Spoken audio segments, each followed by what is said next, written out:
How? How? How? I don't know. After a disappointing away defeat to Brentford, Newcastle needs solutions.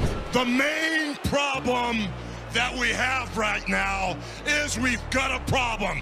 So from breaking down what's really happening, to revealing Newcastle's full-back target, to unveiling the officially announced new signing.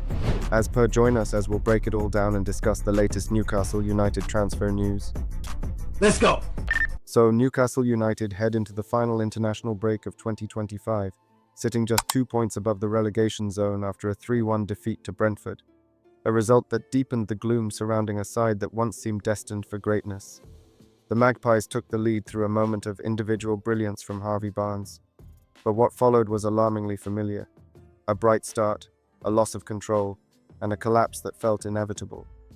As soon as the team sheet dropped, many knew we were in for a tough afternoon because it gave the opposition exactly what they wanted: predictability. The fact that we passed the ball at a very slow pace, building up slower than a snail, was utter insanity. What makes it even more frustrating is that we don't offer any attacking threat unless it comes from a piece of individual brilliance, like Barnes produced in the first half. Brentford had 2.35 expected goals to our 0.44 imagine, created 4 big chances to our 1, and we didn't manage a single shot on goal in the second half, ending with only 1 the whole game. The problem, however, goes beyond tactics or coaching. Newcastle's struggles are not rooted in poor preparation or a flawed system. They're the result of exhaustion and an injury crisis that has stripped this team of its intensity. The same energy and aggression that once made us one of the most relentless sides in the Premier League now look like distant memories. The squad has been stretched to breaking point. Nick Woltemade, who was meant to be a rotational option, is starting every game because of Wissa's injury. Dan Burn continues to fill in at left back with Lewis Hall sidelined, and his lack of pace was brutally exposed against Brentford when he conceded a penalty and was later sent off. Jacob Ramsey's recent return from injury is a welcome boost, but he's still regaining rhythm after a long layoff. Everywhere you look, we're relying on tired legs and makeshift solutions. Even normally reliable performers like Sandro Tonali are clearly running on empty. His dual success rate dropped from 53% to 25%. He failed to win a single tackle, and his influence on the ball was almost non-existent. It wasn't about desire or commitment, it was about fatigue. With so many games, so few rotations, and constant injuries, there's simply no way to maintain the same pressing intensity that defined us last season. Kraft and Gordon aside, Howe played the same team that faced West Ham, and we got the same result and performance. It's indefensible to expect a different outcome, and utterly predictable that we stunk up the place just as badly, if not worse. We've become far too predictable, too cautious, and too flat. There's no spark in transition, no tempo in possession, and no collective press. It's all half-hearted and limp, allowing the opposition to play through us with ease. Another factor behind our vulnerability is the psychological difference between playing at home and away. At St James's Park, we're powered by 50,000 voices that drive the players forward, even when their legs are gone. That atmosphere gives us the belief and adrenaline to dig deep and fight through fatigue. Away from home, though, that roar is missing, and so is our edge. Without the energy of the crowd behind us, the team looks hesitant, slower, and less courageous. It's as if the belief fades along with the noise. More points have been dropped from winning positions, leaving us with just 12 points from 11 games and a -3 goal difference. It's been a horrendous start to the league campaign, glossed over only by strong performances in Europe and the Carabao Cup. I suppose it's both a blessing and a curse that we now have an international break. A blessing because we don't have to watch a performance that poor again for a couple of weeks, but a curse because we can't put things right quickly. After the Brentford defeat, Bruno Guimarães captured the mood perfectly with his heartfelt message to fans. "We're going through perhaps one of the toughest moments," he wrote. "In times like this, we need to stick together and never let go of each other's hands. It's clear that belief and unity remain, but they need help. This situation is still rescuable, but it demands real soul-searching. Howe must make both tactical and personnel adjustments, because we currently lack any clear attacking plan or rhythm. We've also become far too conservative after scoring, which makes no sense, considering we've never lost a game under Howe after going 2 goals ahead. Sitting back should be the opposite of what we stand for, and it needs to stop immediately." Ultimately, Newcastle's slump isn't the result of managerial failure, but a consequence of physical overload and emotional fatigue. This is still a team built on belief, spirit, and togetherness, but one running out of fuel. When the legs recover and the roar of St. James's Park fills their lungs again, expect the fire to return. Then, as Newcastle United navigate what could be Eddie Howe's most demanding season yet, injuries to key fullbacks have already started to test the squad's depth. Both Lewis Hall and Hall and Livramento have been sidelined early in the campaign, leaving the Magpies short of options in wide defensive areas. With the side's rhythm and intensity suffering as a result, it comes as little surprise that the club are already exploring potential reinforcements ahead of the January transfer window.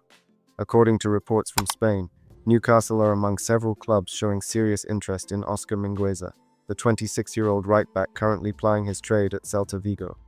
A product of Barcelona's famed La Masia Academy, Mingueza has built a solid reputation in La Liga for his versatility, composure on the ball, and tactical intelligence, all traits that align closely with Howe's footballing principles. Spanish outlet AS claims that Newcastle have joined Aston Villa and West Ham United in monitoring Mingueza's situation. However, the competition extends beyond the Premier League, with Marseille and Italian sides Como, Atalanta, and AC Milan also said to be tracking the defender's progress. Mingueza's contract situation makes him an intriguing option. The Spaniard has just entered the final year of his deal with Celta Vigo, and as it stands, he looks unlikely to sign an extension. That means he could be available for a cut-price deal in January, or even on a free transfer next summer. Celta reportedly rejected multiple offers for Mingueza during the previous transfer window, largely due to a 50% sell-on clause included in his contract by Barcelona when they sold him. This clause complicates negotiations slightly, but also gives Newcastle a chance to strike a bargain if Celta decide to cash in this winter to avoid losing him for free. At 35 years old, club captain Kieran Trippier remains a crucial figure at St. James's Park, but questions are beginning to arise about his long-term future. The England international, who earns in excess of £100,000 per week, has reportedly attracted interest from AS Monaco and several clubs in Saudi Arabia.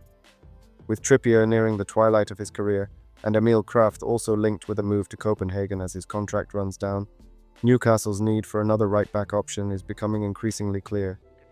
Mingueza could therefore represent the perfect bridge between the current generation and the next, offering valuable depth behind Livramento, while also having the quality and experience to compete for starts. That said, Newcastle's growing strength can also make recruitment more complicated. As seen during the summer with Alexander Isak, top players sometimes hesitate to join knowing they'll face stiff competition for a place in Howe's starting 11. Mingueza, a player with consistent La Liga and European experience, will likely want assurances about his role and game time before making a move. Therefore, before the Magpies push forward with any negotiations, they will need clarity on Trippier's future. If he does move on at the end of the season, Newcastle could make a much stronger case to Mingueza about stepping into a more prominent role. Whether Newcastle pursue Mingueza in January or wait until next summer, the interest itself is a reflection of the club's evolving transfer strategy. Smart, forward-thinking, and proactive. Rather than waiting for a crisis to deepen, the recruitment team is already identifying affordable and experienced players who can slot seamlessly into Howe's high-intensity system. Mingueza might not be the headline signing that excites fans in the same way a marquee forward would, but in terms of tactical fit, age profile, and availability, he could be a quietly brilliant addition to Newcastle's defensive ranks, and another shrewd move in the Magpies' ongoing squad evolution.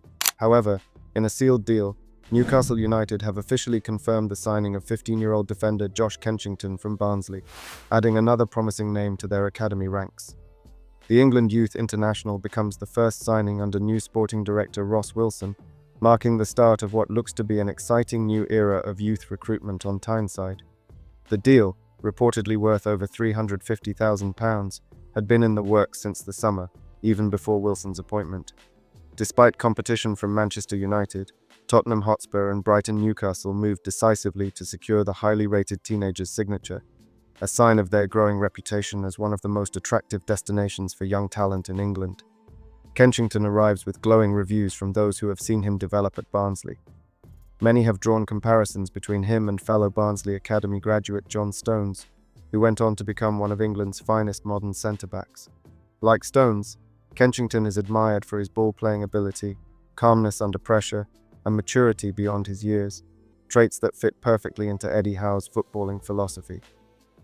Following his departure, The young defender took to Instagram to bid an emotional farewell to his boyhood club, writing, "Where do I start? 5 years at this great academy, filled with both ups and downs, a roller coaster of emotions. I would like to take this opportunity to thank everyone at the club, including academy staff, players, and every coach along the way. Thank you all. I will never forget the memories made at my boyhood club and never forget how much I progressed. But it is time now for the next chapter of my life. We move." Just days later, he shared another post from St. James's Park, proudly holding a Newcastle United shirt emblazoned with his name. The caption read simply, "New beginnings, delighted to be here." The excitement around his signing has been palpable among Newcastle fans, who have grown used to seeing the club attract some of the best young prospects in the country in recent years.